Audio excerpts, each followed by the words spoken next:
Welcome in, Wolgers. What's going on, guys? Welcome in to another exciting episode of the 7 Day Sports Podcast. We are back. Got the whole crew here. Myself, Tom, Pat, Chris. It's been a crazy week in Minnesota sports fandom. We got to ride the whole roller coaster of emotions, and we got to experience that and much more in Game 7 on Sunday night. Taking home the victory, moving on to the Western Conference Finals for the first time since 2004 with Kevin Garnett. Pretty cool feeling. One that not many fans probably predicted heading into this year. But if you were there the whole year and you kind of rode the wave, you knew that this team had the potential to get there, and they finally figured that out versus the league MVP. And here we are, boys. We did it. What an incredible game. I mean, this game kind of summed up the whole entire series a little bit. Being down big and then coming back, and what a game. I don't know what else to say. I've never yelled so much at a game. Like, mostly I was angry at the refs and Reggie Miller being a dumb announcer, but then after that, I was happy yells after midway through the third quarter. I saw some graphic online that Reggie Miller didn't even have us in his preseason picture. Yeah. I saw weren't that. even, He listed off in the hunt. it was 10 teams in the West, and he didn't list the Wolves at all. Right. He was making me so mad because he's like, Jokic had the ball. And he's like, oh, his eyes are lit up when he sees Gobert guarding him. He knows that he can just automatically score. It's like, all right. I mean, Gobert's pretty good, and also Jokic will always get his. Like, nobody in the NBA can stop him. Yeah, He just was like, oh, Gobert, what's he going to do? He's so bad. It's like, I mean, Jokic is going to get 30 points every game against anybody. Yeah. What were you guys crazy. feeling at halftime when we were down 15? Like, honestly, what were you guys feeling?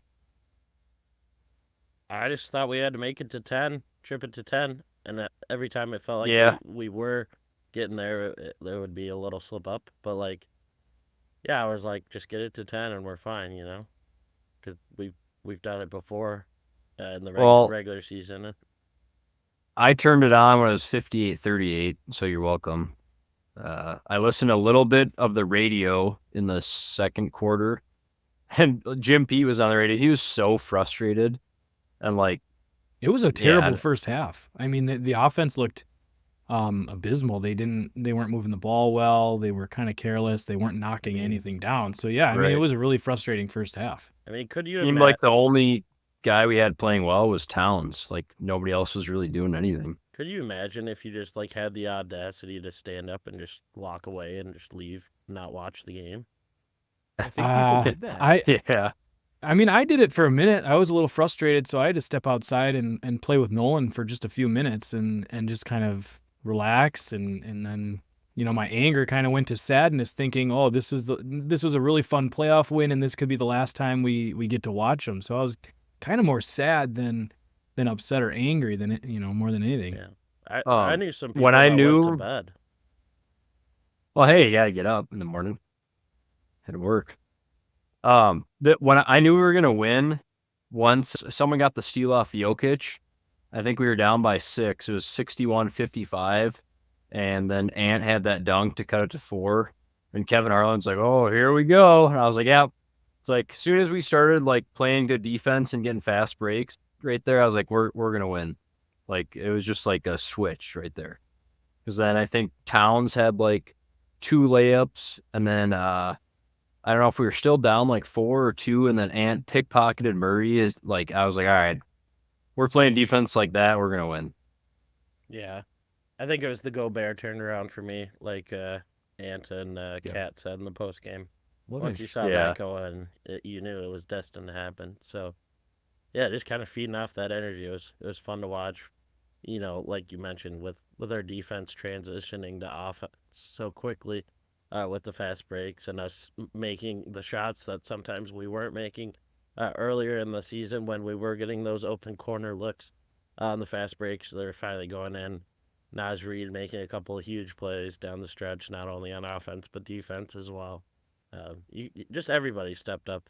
That's what's so cool about our team and this year is you can't really pinpoint any one reason why we won the game. Obviously, Edwards was not himself for the whole first half. Came alive a little bit in the third quarter there, but still needed, a lot of support from the other guys. And Towns was just that amazing series for him. The best game probably he's played Easily. as a Timberwolf. So really cool to see him come into his own, and now we get to see a whole another series against a top player in the NBA, and Luka. And Kev, I disagree with you a little bit here, because I do think there was one thing that you could pinpoint, and that was me putting on my Magic Fred Hoiberg jersey at halftime, which clearly led to the momentum that the Timberwolves needed. Just a little game plan, halftime adjustment that I made personally that clearly had an impact on the energy that the second half Wolves brought. Pat, did I have a little influence on that 100%. since I kind of gave you a hard time about throwing Hoiberg out the window so soon after one game? Did that factor into it? It absolutely factored into it, and I said if we're going down swinging with the hot hand, and hey, Freddie pulled it out for us, so we're feeling good again. But I don't know if I can do it again for the Western Conference Finals. So it could have been a retirement. I'm thinking about framing that jersey and putting it on the wall. I think if they win the finals, you for sure have to do that. 100%. But I think you keep riding it until it's obvious that it's not working anymore. Yep. But I think in the second half, I think the key was that their defense was finally creating scoring opportunities. When the offense isn't running smoothly and they're not moving the ball and hitting shots, they have to create offense in other places, and that's what they did with their defense, causing the turnovers to turn into easy fast break layups and things like that. And I think the defensive intensity just elevated to a point where it just wasn't at in the first half. And then Denver started missing shots. They kind of have had high highs and low lows this series, and it kind of they finally started slowing down in their shooting in the second half. So that was kind of I would say that was the biggest thing. And then Towns, like you mentioned, yeah, I mean, best game of his career. I mean, the offense and defense. I mean, he held it together offensively for us when Ant is struggling and other people are struggling. And then his defense on Jokic was just incredible. Everyone wants to kind of dog on Gobert for not guarding Jokic one-on-one. Everybody, Draymond Green. But that was the best strategy to put Cat on Jokic, not because he's a better defender, but he's a little stronger, and then Rudy is there to kind of help him out if Jokic gets by. So I mean, Cat was the MVP, I thought. You know who else could have been a little bit stronger this past game?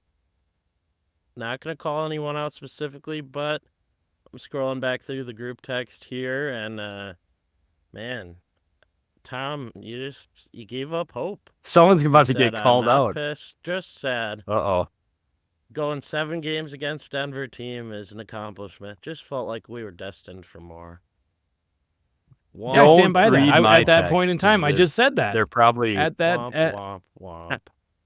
Okay, Kev, you thought we were done in Game 6. I don't think. So let's not. You didn't even think we'd get past Game 6. No. But yeah, that's exactly how I felt. I just said a little bit ago that I was sad that we would maybe not be watching this team again. And, when Denver gets out to a 15, 20-point lead in this series, whoever does that has extended that lead to 30 points most of the time. So that was just kind of, I was thinking that the series was just going to end the way every other game has been. And so that was that was my mindset at the time. I thought we were going to sweep. Then I thought we were going to win in 5. Then I thought we were going to win in 6. And then I thought we were going to win in 7. Never thought we were going to win in 6. Always, baby. So, in my strong opinion is that McDaniels and Naz Reid won us the series. I guess it's not really strong opinion, but I mean, Cat played incredible. Ant played well, even though he shot really bad. And Gobert had his, standard good defense, double game. But McDaniels, game 6, game 7, 15 for 20, 44 points. He hit 6 threes, 3 steals, 3 blocks. I mean, and he went 7 for 10 and 8 for 10. So he basically canceled out Ant's bad shooting. Like, we don't win without him because they were double teaming Ant a lot. So then you got Towns as your other scoring option, but you always need a third one. Like, Gobert is not a scoring option. Mike Conley's, he hit clutch shots, but he's not a scoring option. So, McDaniels won us the series. Then, of course, Naz Reid was like, I don't know how he does it. He's like MJ in the fourth quarter. Like in game 7, he had that block on Jokic. Then he scored that basket, which like could have been an and one. And that's like when the game was within 5 and 3, and it was still within 5, and he had that putback dunk, which was insane. And then he had the pass there to Ant when it was 89-82, and he hit the 3 to go up 10. Like, Naz Reid literally made 5 straight plays in a row when the game was within like 5-7 points. Like that, it was all like him just willing us to the win.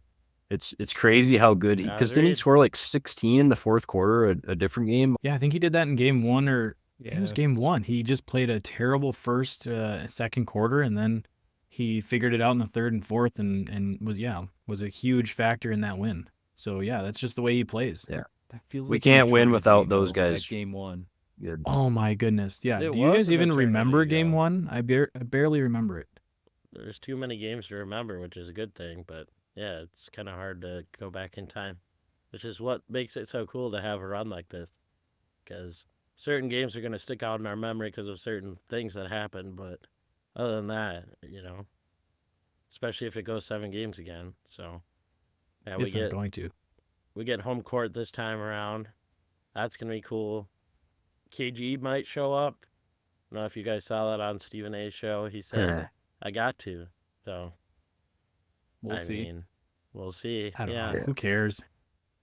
That was that's my hot take. Man. I don't really care if he comes or not. Like, I don't either. We're fine. Like, we got all the momentum in the world right now.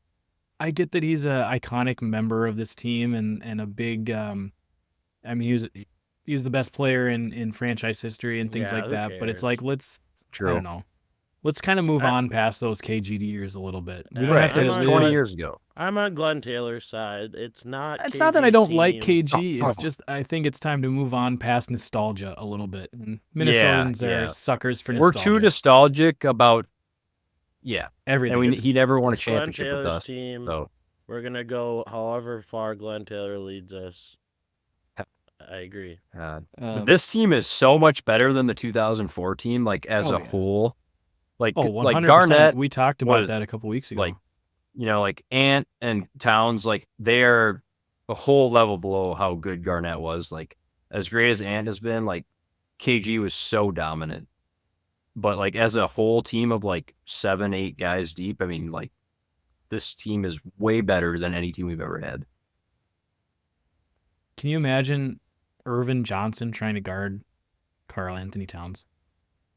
Or Sam Cassell, or Sprewell trying to keep up with Ant. And Trenton Hassel was the shutdown defender. There's no way he had a chance against Ant. But again, we kind of said it's hard to compare eras, but yeah, I just think then like KG could win us the game by himself, and it's just like we can't do that now. Like, and we use everybody, and like I said, like we won that series because of McDaniels and Naz Reid. Like, they're the difference makers. If they show up to play, we win.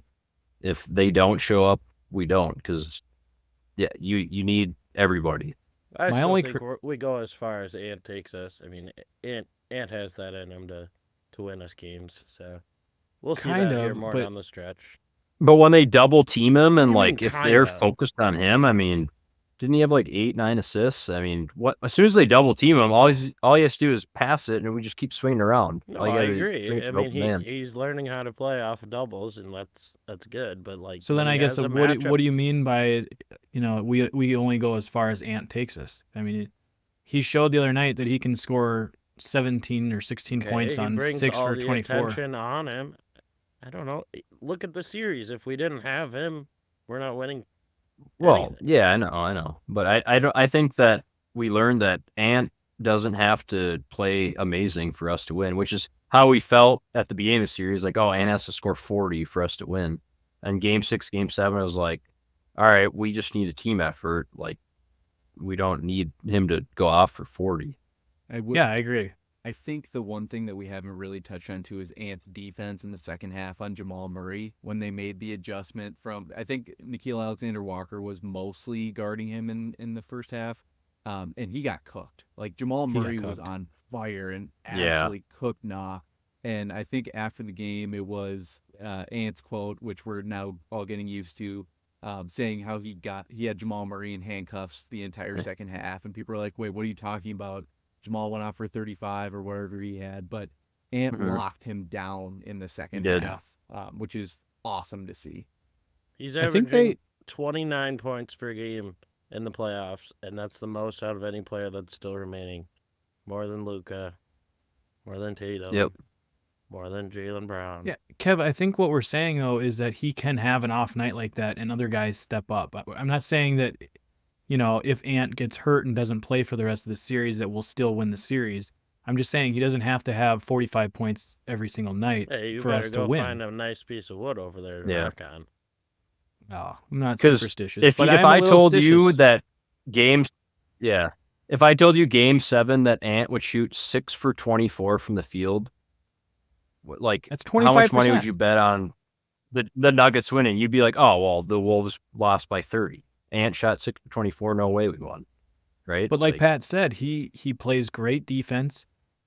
Chris, I think you said that he had 8 assists or something like that. So he does other things to help the team win, even if he's not scoring or shooting well. Yeah. Yep. And not to take away from how great we played in the second half, but I feel like Jokic and Murray were just like tired. Like, they like Murray was getting a little lazy. Like, we're not going to see that when we play the Mavericks. Like Jokic, he won the championship last year. He's, carrying their whole team. Like, and he's the one who's hunted, right? Like, I think he said that in his post-game press conference. Like, he's being hunted by everyone else. And like Luka's not gonna be like that. He doesn't have a ring yet. Like, the Mavericks are not gonna. I think Luka's gonna tire out. Luka's gonna get dog tired, but the only way that he won't is if he just takes off defensive possessions. But then the games aren't even gonna be close. So I mean, I don't know how much we want to dive into the next series, but just looking at it from an outsider perspective, they are nowhere near Denver is defensively. The Mavericks gave up a lot of open shots against not only the Clippers but the Thunder all series, and it's just a different type of matchup, and I really think it feeds right into the kind of basketball we've been playing. Chris, I don't think it was necessarily that Denver was lazy. I think they were just dog tired. I think, I mean, it's game 7. The Wolves wore down the Suns in 4 games, and they wore down the Nuggets in 7. And if you look back, I rewatched part of the game today or yesterday, and on those 2 putback slams, the one by Naz Reid, he was in the corner at the 3-point line in the corner, and Jamal Murray was on him. And he ran all the way from the corner 3-point to get in there for the putback dunk. And everybody was standing flat-footed. The same thing when Towns went in for that dunk too. You had Jamal Murray, KCP, and Jokic all flat-footed. Yep. They were just dead tired. What happened to happened to boxing out? Like, I noticed the same thing. They didn't have the energy to do it. Like, Towns ran in there. All 3 of those guys in the Nuggets just stood there like this, like looking at the basket. It's like, dude, they were just defeated. I mean, that's what, the great defense does to them. It just deflates the team. You can't score 4 or 5 possessions in a row, especially in today's NBA where everyone's just raining threes and scoring constantly. Like, when you have a drought and you keep turning the ball over, I mean, you're just like completely deflated. Like that's what I talked about. As soon as we started getting steals, even when we were down like 6 points, 4 points, like that's when I knew it was like, oh, Like we got them now. Like as soon as that happened. And offensively, we saw Jokic settling for threes. He shot 10 threes. That's not his game. 2 for 10. 2 for 10. And of course, we let him shoot those threes, but I think the exhaustion played part of that because typically, I mean, you have Cat sagging 5 feet off him every time he's at the 3-point line. Jokic's game is that like middle of the key, so he can find a dunker spot, Aaron Gordon for open lobs, things like that. And he was settling for threes, and I think it was just because he was so tired, and the Wolves knew that and game planned around that and said, "Hey, let's sag off and cut off his passing lanes and let him take those shots because yes, he can hit them, but he's not like a super efficient volume 3-point shooter at all." We made our free throws too. Yeah. Just Isn't it funny how things? No matter what level you're playing, free throws count. Yep. Yeah. Especially in a close game like that. Yeah. Gobert was hitting his free throws. I was so pumped. Yeah, that was huge. He hit 3 of 4, I think, or in the third quarter. Like we needed that big time. I think if Jaden McDaniels plays, I mean, we've talked about his defensive impact all playoffs, but the 2 games where he's decided to come alive, the most important 2 games of our season. Like if he can carry this momentum and not go back into bricking shots all the time, like we might have something special brewing here with him as our third option that we can actually rely on. So that would be nice. And I think things will open up for him. He's gonna have his hands full on defense, and so is Ant too. So it'll be interesting to see how they can translate that because I'm assuming, I think Ant came out and said that Kyrie's going to be his main option or his main defensive. He's going to guard Kyrie the whole game, and then I'm assuming Jaden's going to be the primary matchup against Luka. So it's going to be Who's tough. Conley going to take then? Josh Green. Oh, okay. Yeah, I simulated it here on on 2K Well, tonight. we're definitely not going to be able to pickpocket Kyrie like we were doing to Murray. Yeah. I mean, one other interesting matchup, though. I mean, we talk about who's going to guard Ant. Neither Kyrie or Luka is a defensive stalwart. They don't really have a defensive stopper on their team that's been notable to lock up anyone. They do have defensive weapons down low with Daniel Gafford and Derek Lively, the rookie. However, PJ Washington's been their second or third best scorer and player for the majority of their run here. The last time Towns matched up against PJ Washington, he happened to score 62 points at Charlotte earlier this year. Is that a lot? Just something to remember. But the Wolves lost that game, correct? I think so. I think the Wolves lost that game. I think. Yeah, we blew the lead. They did. That was the game. Embiid was going off, and they were asking how many points Embiid had at halftime because they wanted to get Karl more points than Embiid. Yeah, and they didn't care. Yeah, they just fed Karl the entire game. Oh and my gosh. 62 points is incredible, but when that's all you're focused on, I don't think they're going to be focused on that. No, God. Yeah, we also lost to the Suns 3 times, right? So yeah. Doesn't matter. We just got bored during the regular season. It's fine. I'm guessing the Mavericks role players and bench is going to be better than the Nuggets, besides the one Aaron Gordon game where he couldn't miss, which is funny because Aaron Gordon played like the whole game on Game 7, and he only had 4 points. Hardaway he only played 6 minutes in their last game. Yeah, I don't think they're that deep. I wonder if it's just Matt. They played 9 guys. Lively played 30 minutes off the bench, so he's. I feel like Hardaway is not good. He's their number 1 guy. He Looks shoot. like they're starting Derek Jones Jr. So he's probably their best defender, just an athletic wing who can fly. But God, you got to think like Naz Reid, Gobert, Towns, so much better than their 3 big guys. Like. I'm guessing he'll try to guard Ant then, you think? I'm going to be honest. I don't know who Daniel Gafford is, and I don't know who PJ Washington is. Like, I don't watch enough. I have no idea who they are. They're really good for fantasy. I owned both of them. Oh. And, like, who's Josh Green? He's a guy. He's just a guy. Like, all right, we'll shut you down.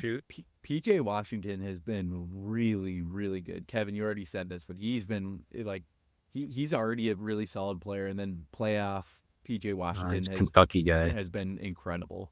I find that interesting that the two guys they acquired at the deadline are just in their starting lineups. It's like just make a team halfway through the year. Who cares about the first half of the season? I think we match up pretty well with Dallas. Like, I think we have the edge in the backcourt, just because I think Luka and Kyrie are such defensive liabilities that Ant and Conley will be able to handle them both on offense. I think we have the wings, the guard play to defend both of them, and I think that our post players are better offensively than their post players, and I don't think they have. Like, they only have the 2 post players. We still have the 3. Like, it's the same. I think this is going to be close to the Phoenix series the way we match up. I agree. I think it is. I also, going back a couple weeks ago, I think it was, we were talking about who scared us more, Oklahoma City or Dallas. And I think I was the only one who said Dallas scared me more than Oklahoma City. And I still, like, Kyrie in clutch situations is incredible. Like, one of the best clutch players of our generation for sure. And Luka, if he gets to do that in clutch situations, for sure. But he has, and he's proven that he can. And Luka is just, again, if we're talking unicorns like we were with Jokic, I think Luka's right up there in terms of offensive talent. You think Chris Finch and the rest of the coaching staff right now is just watching Luka Doncic and Kyrie Irving highlights, and they're just like drawing how they're gonna play him? Like, they're just scheming up a plan to probably defend them. They have to be, because I mean that's basically what they did with Joker. Like, like I said before, he's still gonna get his points, but he had to work hard for his points. I mean, they weren't easy layups. Like, a lot of his makes were, like 10-foot little jumpers, which is like, all right, if he's gonna make those, you'll take that. He's too good. You can't stop him fully, but I feel like our coaching's incredible.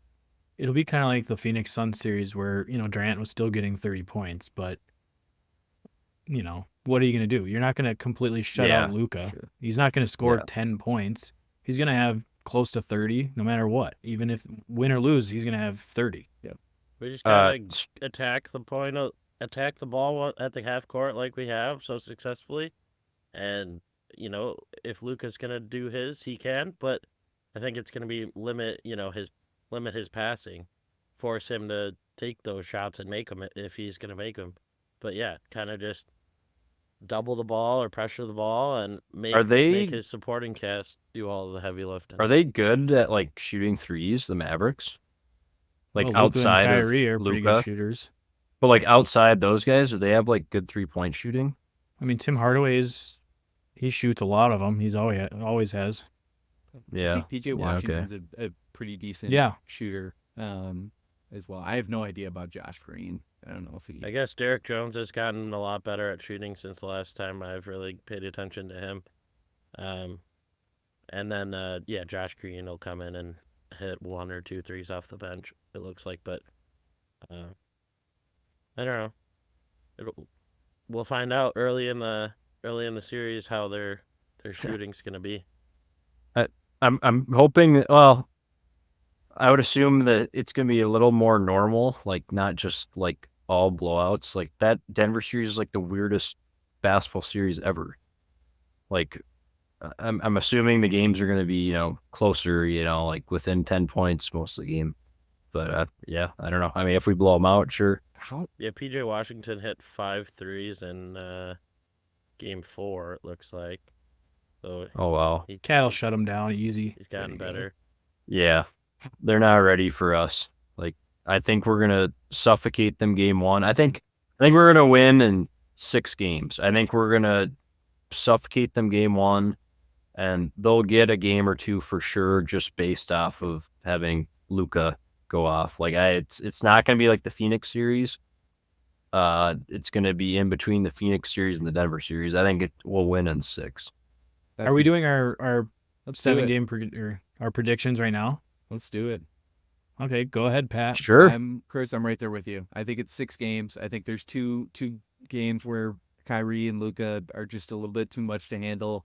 But I think right now, just defensively, the intensity that the Wolves are playing with, I think they get it done. And is like going back to the Denver series, I think we've been about as tested as much as we possibly can be. Like losing 3 games in a row, coming off having all this confidence, winning your first 6 playoff series, and then dropping 3 in a row, and then coming back to win not only in 7 games, huge comeback win, but also against the defending champions. Like that is incredibly mentally tough. So I think that right now this Wolves team is battle tested, and I think that they're going to get it done. Like they've seen a lot already in this playoff series. They've seen the ups and downs, and I think they're going to get it done. And I think it happens in 6 games. I just can't. I can't see. I mean, Luka, sure, yes, he's really good, but I just think we match up really well against this team. I'll say Wolves in 5, only because we got home court back this time around, so it's going to be, 2 at home. We finally figured out what we got to do at home. 45-point blowout. Like, I don't know. I can't see us losing at home to start off the series. Take 2, maybe split at Dallas and bring it back to Minneapolis, win it in Game 5 out of the final.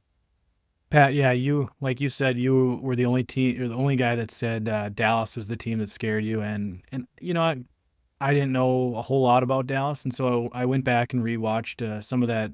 Was it Game 6 against OKC? And yeah, I think you're right. I think Dallas is a lot better team than OKC is, especially with the additions that they made in season. Their front court is a lot better than I was expecting. I think they can play a lot better interior defense. But again, Luka, great player. He's going to get his points. He's going to get his assists. He'll get all of his stats, but he's slow, and he doesn't play defense. And Kyrie hasn't played defense his entire career, and he's 32. I think that the Wolves will continue to beat down these teams physically, and they will wear out the Dallas Mavericks. So I am going to go Wolves in 4. I think that they, Pat, like you said, they are battle tested. I think that they learned a lot in that series, that you can't take things for granted at home, but they also learned how to win on the road, and there's not a harder stadium to play at than Denver right now. So I'm expecting them to win it in 4 games, and like I said, it's going to be like the Suns series. I think they match up a lot better, and they might be close games, but I think that they will wear this Dallas Mavericks team down. Luka played over 40 minutes in all 6 games against the Thunder. So he played 45 in Game 6. Like, I think he's gonna twist an ankle at some point. I owned him in fantasy basketball, and he took a lot of games off this year. Like, I always said, like, sore back or whatever. It's like, like he's gonna get his, but I mean, dang, he played a lot in that Thunder series. That's exactly what they're going to do, is they're going to wear him out, and he's not going to be able to keep it up. And Chris, you made a really good point there too. He turns the ball over a lot. I think he had 7 turnovers in Game 6. He had 7. Yeah. He had 26 turnovers in 6 games. That's 4.5 turnovers per game, and he's not even playing like a great defense. Right, and he's the point guard, so he has. Yeah, I was just gonna say the best we've seen this Wolves playing is when they're getting those fast break transition points and running their offense that way. So that does also really play well into the Wolves' favor. Can't wait for it to start. Tomorrow night, I believe we're on. Is it TNT tomorrow night at 7:30? I think this whole series is on TNT, isn't it? Cool. Go Wolves. Same announcers. I don't know on the announcers. Yeah, I'm not sure. As long as Draymond's around, I'm good. I think he is, still doing it. He's so isn't he petty? He is like unbelievable. Why did they have him on there? He's a terrible commentator, and everyone like knows he's a absolutely dirty player. Like, why is he on the panel? They couldn't get anybody else. It makes no sense. I think I said this the other day, but he's the Emmanuel Achu of the NBA. Like, he just says dumb stuff to get people talking, and it's pathetic that it works. I hate that it works every single time. Well, and then was it him or who was it saying that they needed to bench Gobert? I think it was multiple guys. Chuck and then said it. I saw a tweet, go Bears plus 111 in the playoffs. Like, all right, so he's plus 100 more than that in the playoffs. Like, I think he's a pretty good presence. I think they look at like, they're just looking at like, oh, Jokic kept scoring on him. Oh, he's not getting blocks. Like, are you guys watching the game? Like, he's literally roaming the paint. Like, anytime the other team was trying to drive, he's there. It's like, and it's not a block, it's not a stat or anything. It's just like the fact that he's there is like those guys just, I don't get their analysis. It's the same announcers. It's the main TNT crew the rest of the way, since there's no overlap in schedules or anything. So we'll have Harlan and Van Gundy and Reggie Miller. Allie LaForce. Yeah. Well, Harlan is awesome. I mean, Van Gundy? But I think Stan Van Gundy, so inside the NBA is traveling to Minneapolis then. So that would be Ernie, Chuck, Draymond. Vince Carter was good, bring your though. ass. He was a good bring your ass. If Draymond's here, we have to go throw stuff at him. That's not. We shouldn't let him come here and talk trash about the Wolves in our city. Well, he can come as long as he apologizes. He's in the league. So weird. Yeah, I don't like that. I don't like that. Maybe if he was retiring, but he's not. Gonna backtrack a little bit. I had a thought earlier that I didn't get out. Jaden McDaniels, and we talked about how clutch he was in the last 2 games. My only real criticism of him in Game 7 was that he was not able to complete that alley-oop dunk to himself. I think that was such a poor effort, and he really needs to finish stronger. With 20 seconds was the left. timing appropriate? You know what? I don't care. I really don't care. Imagine if he actually if dunked Denver's it on that upset guy. about it, then they shouldn't have, gotten outscored by 30 points in the last 20 minutes of the game. They could have done something earlier. If the fans don't like it, then that's too bad. But it was McDaniels, crazy I think, hearing had every right to do that. It was crazy hearing all the Timberwolves fans if you listen to that audio clip that's going on Twitter, where it hit the corner 3 and then there's the timeout. That you could it sounded like it was a home game.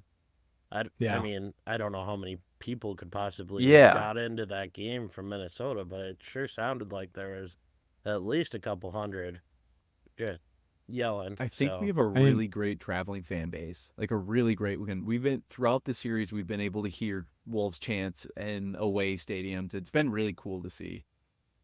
Yeah. I think Minnesota fans just in general travel well. I mean, you look at the Vikings, pretty much every game is close to a home game with, wherever they go. So, and not that it's kind of a newer thing, but I've noticed, the last probably 3, 4, 5 years, we've picked up a handful of fans, from outside of Minnesota, that just like the team.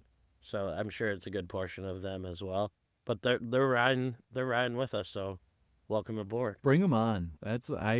There's no such thing as a bandwagon fan when this franchise has been as shitty as they've been for the last 20 years. Like I stuck with them. We stuck with them. We probably shouldn't have for our physical and mental well-being. Like, I had to take a break. Awful. Yeah, these were awful. I'm serious. I had to take a break. I was so tired of it. Just was exhausting. So I had to take a break. It became to the point where we were excited about I was more excited about the draft and finding out what lottery pick we were going to get rather than making a play for the playoffs or a push for the playoffs. So yeah, bring them on. Like, glad you didn't have to suffer through what some of us had to suffer through. Let's ride it while it's hot, because you don't know if there's going to be another 20-year gap after this. So I love it. All right. The last game. Go ahead. The last game that I went to was the Jimmy Butler playoff win against Houston. Yep. That wasn't even fun to watch. Are you going to go? That wasn't even fun to watch. I mean, remember that team, made the playoffs. They had a pretty good regular season, but it was not fun basketball We at got all to smoked watch. by Houston in the series. That was our only win. Yeah, 4-1. I mean, I've only been to one game since then. That was with Kevin. Chris said he's going to the NBA Finals. Is anybody thinking? I'm deciding my threshold, and I don't know how much like an upward level ticket would be. It's like $350 for tomorrow. It'll probably be for the finals though. I'm thinking I'd probably spend like 600, 700. If that's gonna be enough, I don't know. It might be like Is it 1200. gonna be a grand? I think it's gonna be closer to 1,000. No, Season ticket holders are making so much money right now. We did Oh my research. gosh. Why would you sell though if you're a season ticket holder? Yeah, but even if you want Chris. to sell 1 or 2 games, Chris, remember when we had season tickets? It was like $370 for the whole year. our yes. So we could have sold one of our our seats right now. One seat is worth more than what we paid whole for 40 games. Dude, Incredible. it's It's obviously way more expensive for a season than it was when you were a season ticket. I'm just saying, we're just saying like how kind of like what we talked about a week ago, how far we've come. Yeah. You could go to Wolves games for $5 and no one would be there, and we were freaking terrible. Hey, they still have college night, I guess. $10 on Wednesdays. What, Pat? Wasn't there one year that you watched all 82 games and we were like playoffs? Was one of the really bad years? Oh, I think I've watched 82 games like most of these years, including like Ramon Sessions, Luke Ridnour. Like those were the really, really down years. Some of those early Ricky Rubio seasons. Ryan Gomes. I got excited about Anthony Bennett when the Wolves were able to acquire Anthony Bennett in the Kevin Love trade. Like we are and so Pat were far. huge Anthony Randolph fans. We thought he could really develop a jumper. I mean, he had all the length and athleticism. He just had to get that jumper going. But I was excited about when we traded for Marcus Banks from the Celtics. Remember that move? It's a good move. Everyone was like, "Oh, he's got untapped potential that we're gonna tap into." Did we get anything good in that Kevin Garnett trade? Big Al. Yeah, Sebastian Telfair. I mean, he was I think good. we forget how he was really good. I mean, he didn't win games for us. But we should have gotten way more than that. We got a bunch of like mediocre to average players. Ryan Gomes. We got They fleeced us. Yeah. I mean, think of how much we had to give up for Gobert. We got a Gerald Green dunk contest win out of that trade. That's what we got. Oh, Tony Delk, is that?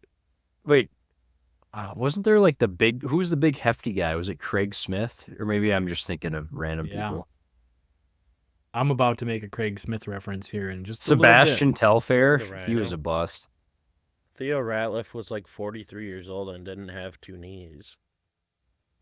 Yeah, he was a poor great shot blocker. Dikembe I Mutombo. don't know how many games he played for. I bet he didn't play more than 20. Yeah, I think we've suffered enough. I mean, I literally didn't watch the Wolves for like 5 years, from like 2019 to last year, because I was so disenfranchised after cheering them on for 15 years in a row. I did tap back in for was it 22 when we played the Grizzlies. That was sort of fun to watch. Yeah. You know, you could tell that they were kind of developing something, but you know, Pat Beverly, I mean, we'd have a 20-point lead in every game and then lose that, and you know, Pat Beverly kind of lost it for us a little bit. He couldn't hit a jump shot to save his life when we really needed it, and he was right open multiple times. So how about Tim Connolly? Is he the savior that our franchise needed? Yes. I think so. That's pretty cool. I think it's a three-headed monster of having Connolly, Chris Finch, and then Ant. Like those are three leaders that all have a winning mentality that it's hard to really find at all 3 levels. Did you see that tweet that's going viral on Connolly after the game? Some of his buddies from Denver texted him, "Congrats, man, on the success," and then he just sent the "suck it" meme back to him. Is that real? How would that get reported? Somebody said that he was having dinner. Fake. Somebody said that they were having dinner with that Denver employee. Was it like John Krasinski or I can't remember who it was, but it was. Guy. I thought it was somebody in a part of the media. I couldn't remember. But that's awesome if that's true. I believe it. I believe it wholeheartedly. But yeah, if you just look back at that trade, Mike Conley, Alexander Walker for D'Lo, like And those are two of our most crucial pieces. 4 second-round picks. We also got 4 second-round picks in that, and we're gonna need those with the lack of first-round picks that we have. Like, we got Leonard Miller out of that deal. I think we packaged another pick to trade that in, but 4 We got second-round picks in Morris. addition to that. Yeah, I mean it's just been win, and there's the Rudy Gobert being the worst trade of all time talk has really, really quieted down. You know, This year. okay, I don't want to get nervous because I always overthink things, but when I've been playing 2K, they keep putting in TJ Warren, and I'm like, oh man, what? Like, please don't allow our team to get to a point where we have to watch that. He hasn't even come in when we're dominating. I mean, he might have played in Game 6. He did come in Game 6. No, but like when Kyle Anderson's only playing 4 minutes, so we're really only using seven guys. They got to bring in Luka. They got to bring in Garza and have him play a few minutes. We're not using our bench at all, which if it's not broke, don't fix it. But like, yeah, if Kyle Anderson's not even getting run, I mean, we'll see. Every series is way different, and we might, Finchy will find some matchups that we can exploit a little bit, but I don't know. J-Mac might get some run with a smaller Kyrie. You never know. All right, should we do Pat's picks finally? Wrap the show. Oh, I'm so ready. Let's do it. Let's do it. All right, All right, Pat, let me get my draft board out here. Pat, explain. I got my draft board. Explain to everyone what we're doing here. Yes. So we're all in a basketball mood right now. So we're thinking this week we're gonna do a fictional character draft where we're drafting basketball players who are not real. So our kind of stipulation for this segment here is that it can't be a real player playing themselves in this. So we've seen a lot of NBA players play cameos in different movies as different people. Those players are fully game for this draft. However, my example here is you can't draft Michael Jordan playing himself in Space Jam. Yeah. But that's a cheat code. Yeah, that's just a little bit of a cheat code. But everything else is totally game. So shows, movies, video games, as long as they're a fictional character, you can draft them. They are draft eligible. And assuming that there's some sort of a basketball association with that character as well. So I did a little. Do they have to have an association with basketball? I'm gonna say yes for that, just because if we're out here drafting Superman or something like that, where to me that just if they haven't touched the basketball, I wish I would have known this a little earlier because I would probably have to change things a little bit. No. But I think there has whatever. To I'm gonna just throw your rules out the window. Let's be honest. We're nobody's gonna grade this draft. So do whatever you want. But that was my stipulation going into this. Let's get it started. Yep. Let's get rolling. Well, draft order. Who do we got here? Tom won the lottery. He has our number 1 overall pick. Chris will be drafting second. I have the 3rd overall pick, and Kev will be drafting 4th, and we'll do a snake draft. All right, so I'm on the clock, and this is probably going to break your rules there, Pat. But I'm going to take, with the 1st overall pick in the 2024 fictional draft, Captain Roger Murdoch from Airplane, the movie. Cool. Have any of you guys seen Airplane? Yeah, I've seen Airplane. Yes. All right. Seen Airplane a long time ago. Don't remember it. Well, he eventually gets sick and dies in the movie, but he just looks like an incredible athlete. He's got big hands. He's 7'2". He played basketball at UCLA, went on to the Bucks, and played for the Lakers, and Kareem Abdul-Jabbar essentially. Let's go. Interesting. Also, my GM is Nick Fury. All right. My head coach is John Hannibal Smith from A-Team because he loves to see a plan come together. And then my assistant coach is Danny Ocean because, nobody game plans like Danny Ocean. I don't know any of those people. Danny Ocean, you said that was one of your favorite trilogies from Ocean's 11? Got it. Let's All right. be honest. Number Kev two never watched pick. any of those trilogies actually.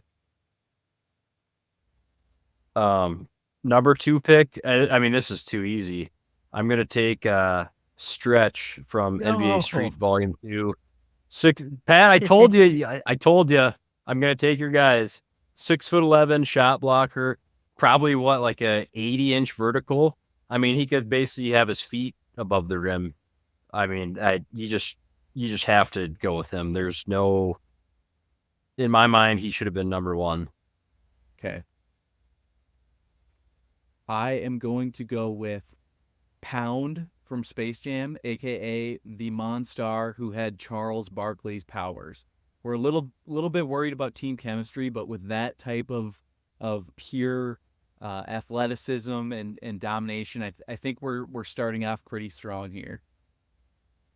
Are we doing positions? Like, do you guys want to? I have positions. What was Murdoch? He's a center. I mean, it's Kareem Abdul-Jabbar. Well, yeah, that's right. Would Pound be a power forward then? Can we keep it forward center right now? Because depending on how the rest of the draft goes, we'll see if we go big or go small. Yep. Okay, Kev, you got 2 picks. Don't botch it. I will, but that's okay. All right, I'm gonna go with the strong team leader here. Really good for not only team chemistry but team morale. And Air Bud, he's gonna be my number 1 pick here in the first round. Fan favorite too. Oh yeah. Is he a guard or what does he play? Well, he has the highest vertical, I believe, of anybody outside of Michael Jordan in Space Jam, which was an illegal pick. So he positionless basketball. He can pretty much play 1 through 5 and guard them at mercy. Right, so guard forward. Yeah, put him wherever. All right. All Snaking back around, I'm gonna go with Uncle Drew. Uncle Drew could really be, that on off ball point guard that really just, crosses you up. And yeah, he just took a while to get loose, I will say it did hurt having that as a draft pick, seeing that he does have a little bit of a similarity to somebody that we're going to be facing in our non-fictional version of basketball series here with the Timberwolves versus the Mavericks. But we won't associate those two together. Okay. I can't believe you guys are making me do this. Clearly, one of my favorite movies growing up was Space Jam. So now we got Pound on the roster. We're going to take his partner in crime, Bang, a.k.a. Patrick Ewing-powered Monstar. Are you just taking all the Monstars? I mean, I was kind of thinking about that, but I was like, oh, that's kind of lame. These are the only 2 Monstars on my draft board right now, and we locked them up, so we're feeling pretty good. Pat, are you worried at all that even though the Monstars have this immense talent, they can't play together? They lost. They're losers. We're gonna have to get some leadership at our guard and small forward positions. That's gonna be key in the future rounds here. Well, they do also have the possibility of all of a sudden losing their powers, so something to consider. Maybe Bill Murray. Do you think he's gonna be the point guard of the future there? Also, never knew that they had names, so learned something I didn't know that either. I looked that up. I just thought it was the Sean Bradley Monstar. It was the. All right, so the buzz. I'm gonna go semi-pro here, but not who we're thinking. I'm gonna go with Coffee Black from semi-pro. Andre 3000 is the actor, and he's the star player for the Flint Tropics, and of course he goes to the NBA after he's on the Tropics. Shooting guard. Just, unstoppable scorer, too easy. Got the afro. Honestly, that's a steal. That's an absolute steal. He probably should have been a first round. I did my research. Yeah, I see that. Yeah. All right. With my second pick, I am going to hammer the front court, and we are going to go. Though he doesn't really have a connection to basketball, like Pat said, I'm going to go Shrek. I need an anchor on the defensive side. And even though I've already got a 7-footer, I've now got kind of that beefy, probably a little undersized 4, kind of in the realm of Craig Smith is who I was kind of thinking of. So, and then he's a surprising athlete. He outruns the dragon while holding Donkey and Fiona. So he's a pretty quick guy too. So I'm pretty happy about that pick in the second round. Toughness. It probably smells bad too, so people don't want to guard him. Yeah, and he's just got that intimidation factor that you need a guy like that. With my third pick, we're hammering the front court. Let's get some ball handling in there, and what we really need is a point guard right now. So we're gonna go Paul Crew from The Longest Yard, played by Adam Sandler. Right. Wow. The guy. We're hammering mental toughness and physical toughness. He gets his ass kicked by Michael Irvin in The Longest Yard, and he just takes it. He plays quarterback too, so he's a good leader, and he can distribute the ball. And we all know Adam Sandler can ball too. So, Paul Crew. Great pick. He would be a guard for you? He's my one. Yeah, he's the point guard. Easy. Wow. Okay, that was a steal of a pick there. This is going to be kind of a wild card pick. My first 2 picks are first round talent. Like locks to be great on the court. But I'm gonna reach here, and I'm gonna go Dmitry Petrovic from Backyard Basketball. He's a big body. But on Backyard Basketball, he's 10 out of 10 on outside shooting and 9 out of 10 on inside shooting. Is he really? And yeah. And his last name Petrovic, like he's going to be he'll be an MVP. DNA. Exactly. Like he's just going to be a great basketball player just for the fact that he's his last name and his shooting ability. I think, it's kind of a reach, but I didn't want to risk him being stolen away from me. Chris, I think at the time, it's going to look at like a reach tonight, but I think in, years down the road, I think we're going to be wondering why didn't he go earlier? Oh, yeah. 100% agree. Chris, I think we're on the same wavelength here because I also have a backyard star next on my board. Don't you dare, Pat. This could be different, Don't you Tom. dare. This could be different. I doubt it. Jocinda Smith. Well, small forward. It is different. Small forward. If you, Chris, okay. I don't have her backyard basketball stats pulled up, but she is LeBron James-esque at the small forward position, ball handling, shooting, inside scoring, passing. She can do it all. Defender, just an all-around player with great leadership skills to kind of rein in some of those Monstars. And I'm all right. Wow. I'm here to say it. Jocinda's good pick. Team captain for us right now.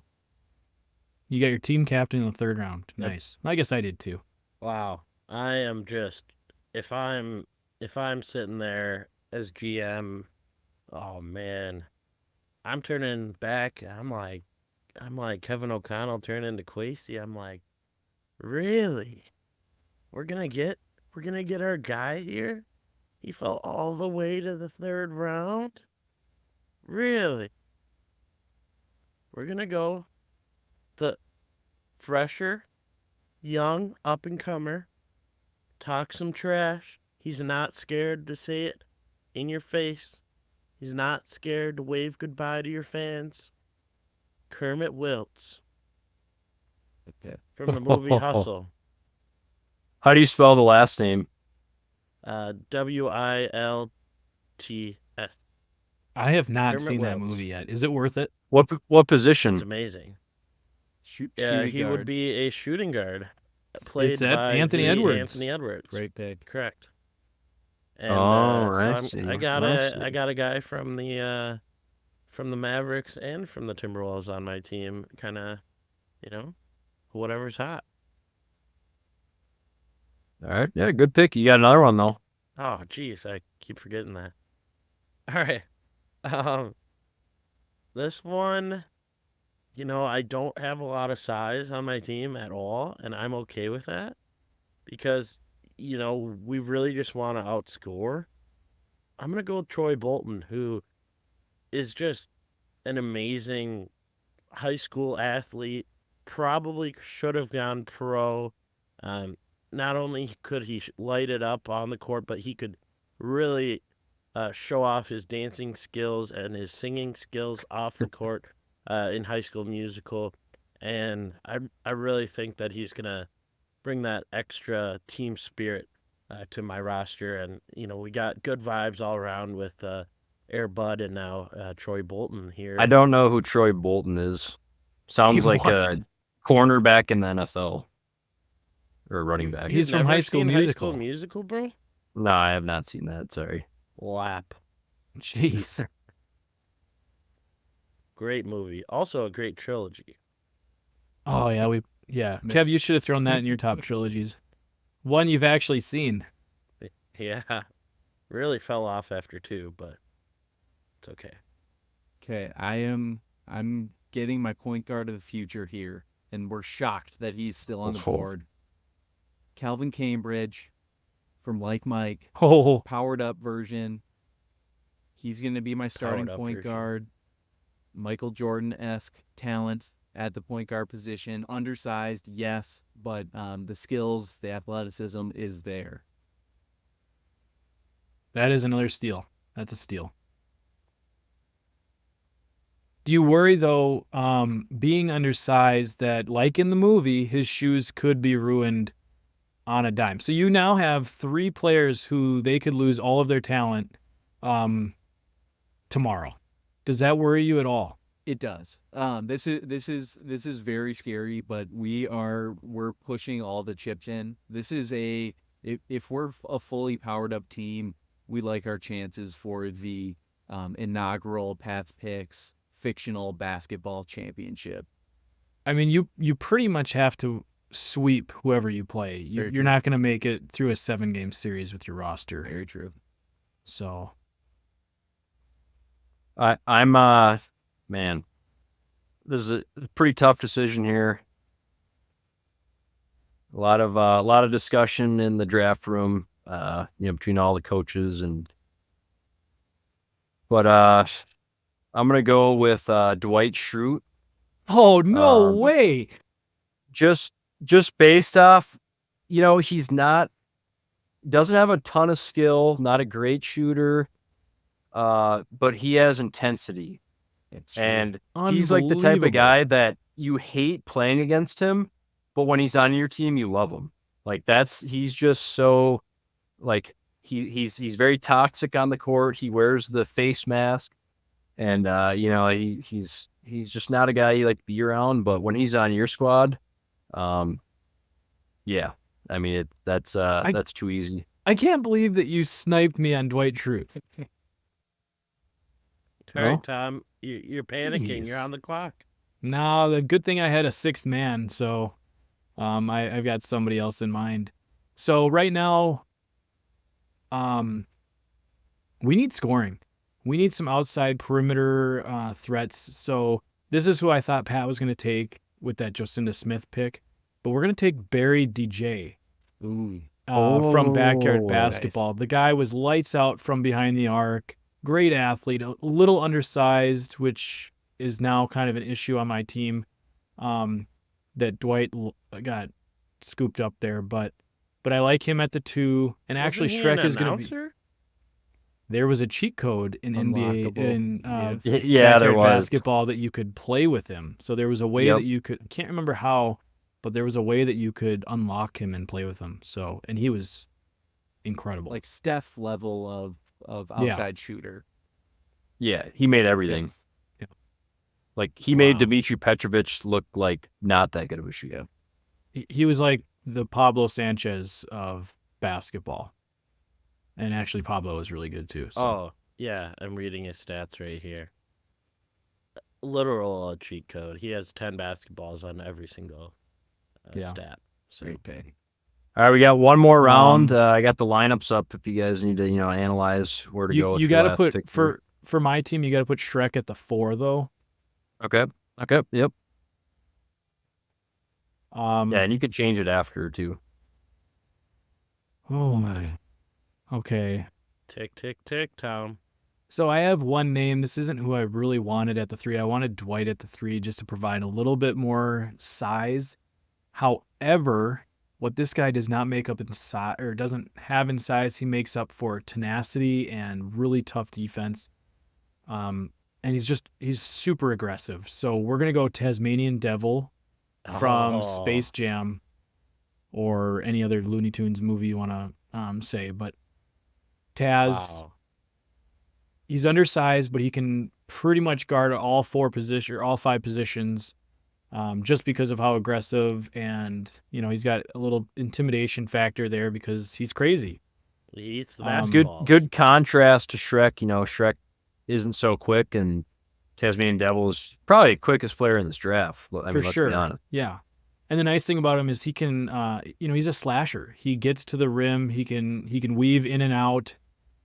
So if he's not shooting well from behind the arc, he can get to the hoop pretty easily. All right, Chris. Last pick. So I'm kind of mad because my point guard pick was Paul Crew.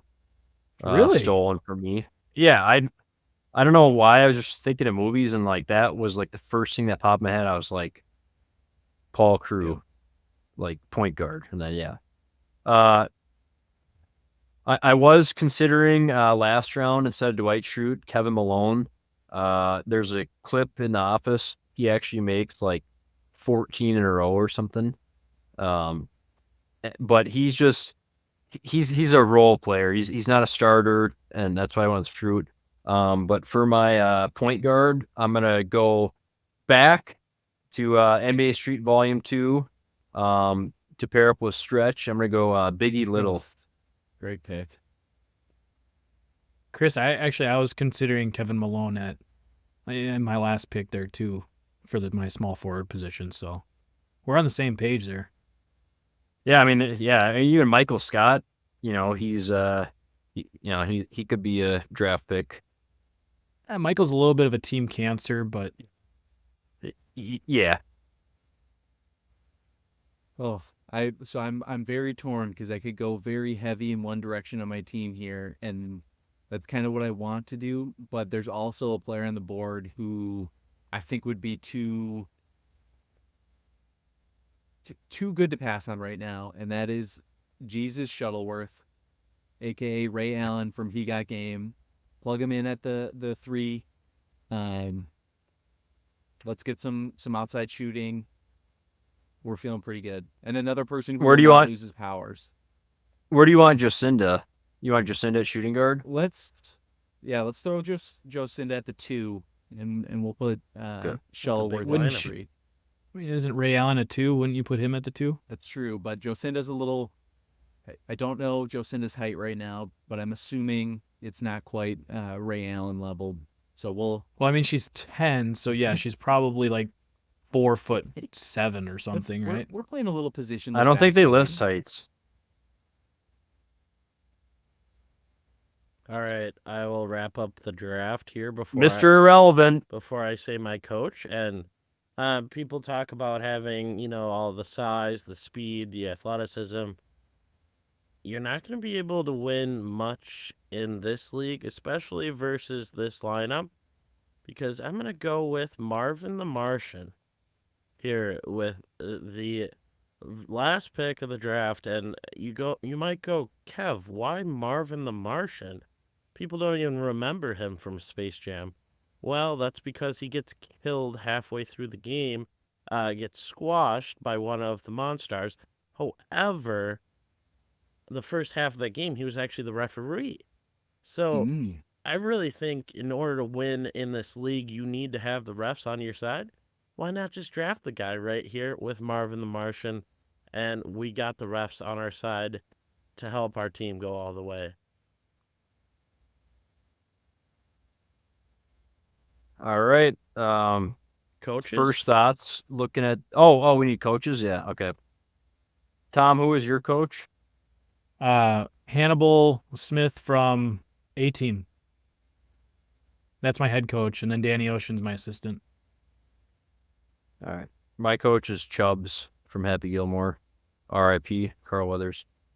What is not a basketball coach, but what is Bill Murray's character's name in Space Jam? Because I need him to rein in these Monstars.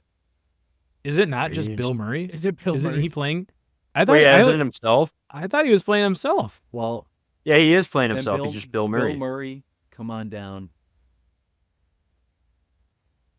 And Kevin, who was your coach? I'm gonna have to watch Space Jam later tonight, boys. Fire up the VHS. Wait, has anyone seen the second Space Jam? I never watched it. It's so bad. No. It's sure so it's bad. terrible. It wasn't great. They made me mad and Shouldn't sad have at done. the They same can do a time. Happy Gilmore sequel. They could They not do a tried to Space make it Jam like sequel. futuristic and modern to relate to the kids and had like technology, and it was just a flop. But love my guy. Plus, all right, who's I don't think who's- LeBron is as liked as MJ was. Like, no, he just absolutely doesn't. not. He just doesn't carry that same charisma, Yeah. star power that MJ did. All right. Who's your coach, Kevin? Well, obviously Coach Boone. Easy. You Coach hired Bald. a football coach? Hey. All right, so- we'll be perfect in every aspect of the game. You First drop a thoughts- pass, you run a mile. You miss a block, you run a mile. Fumble the ball, run a mile.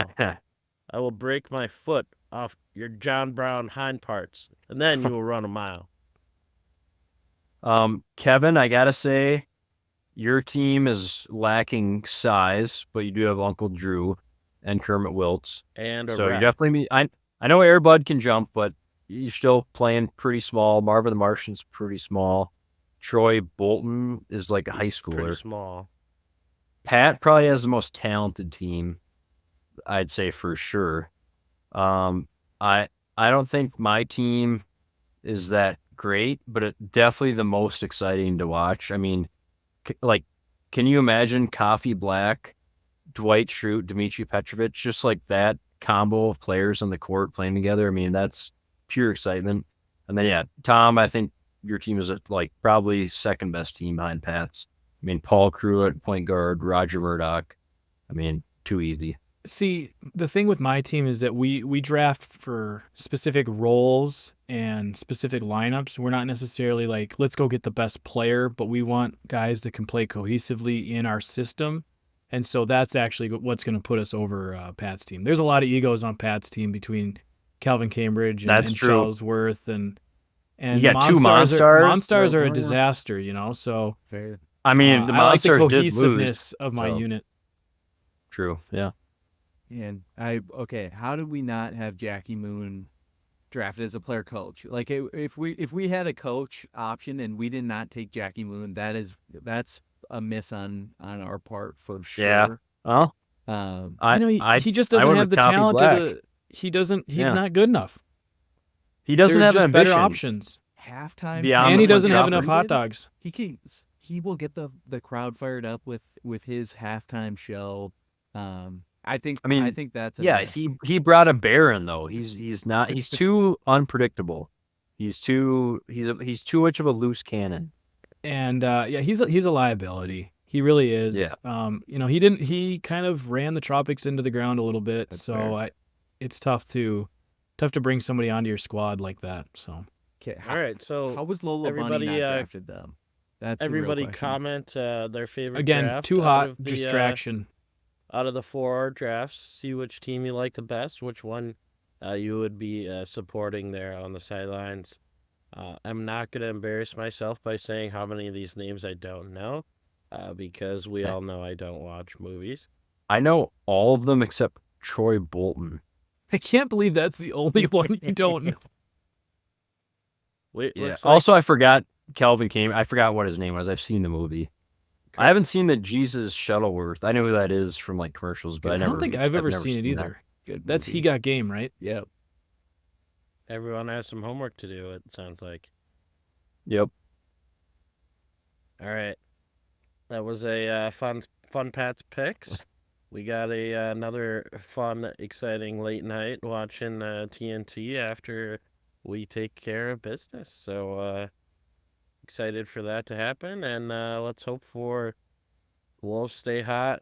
Forget about what we when we forgot how to play basketball for those couple games quick there, and hope that team never comes out the rest of the year. Are we getting closer to someday, boys? No. Let's just keep it cool. We'll just keep it cool. We're always close to someday. It's right there. Yeah. All right. Go Wolves. How?